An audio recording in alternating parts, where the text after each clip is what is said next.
Hi, I'm Nathan Cruz and welcome to episode 4 of Inside the Toy Room.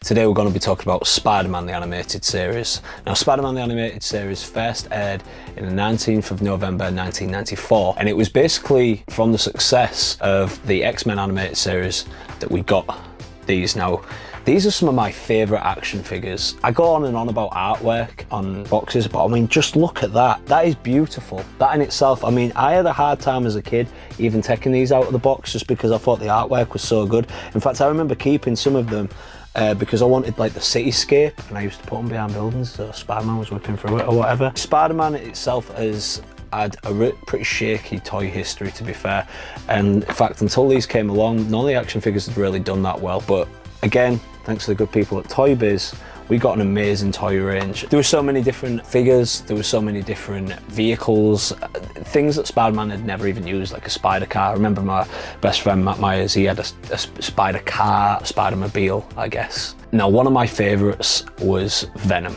Venom's one of my favourite characters of all time. I love the idea of that dual identity and that monster inside us all ready to scream out, I guess. And they portrayed that character so well in that TV series as best they could alongside Carnage, because Carnage is a pretty dark character if you ever get into the comic books. Obviously, this was a kids' TV show, and again, Margaret Losh, our hero, was the one who brought this to us via Fox Kids throughout the 90s, and yeah, can't thank her enough for everything that she did for our childhood.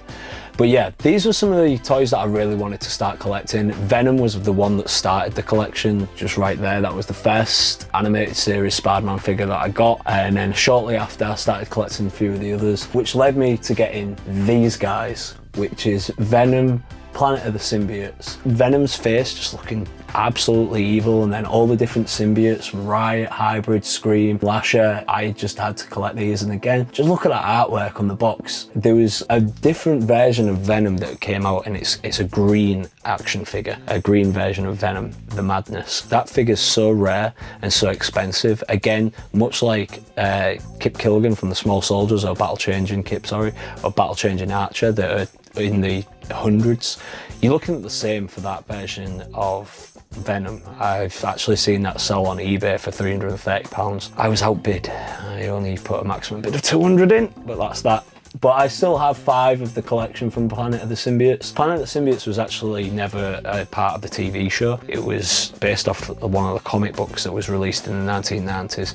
So Marvel Comics was gearing a lot for their toy line here. To this day, these are the ones that I just enjoy looking at the most. Even though Batman is my favourite superhero, always has, always will be, when I come into this toy room, my eyes are instantly fixated to this Marvel section, particular Toy Biz stuff, because the action figures are just so wonderful that have come from this. And this is just a Spider-Man here, but up there you see I've got Lizard, I've got Carnage, I've got Venom. There's a different version of Venom, there's a different version of Carnage, there's Peter Parker I've got up there. It's different, all these different versions of Spidey, and I will be collecting more of them as they go on. The toy series ran for quite a while. In fact, it ran into 1997, and that's when they started changing the box work and started giving us different lines in the series, again just because they didn't want to go stale. Much like Kenner had got negative feedback in the early 90s for repeating a lot of the same of the Batman toy line, I guess Toy Biz wanted to avoid that, and they were very good in giving us different variations of these characters and still making them feel like a brand new toy. I absolutely love these Spider-Man figures, and I am going to collect them all. I'm going to make sure that I get every single one of the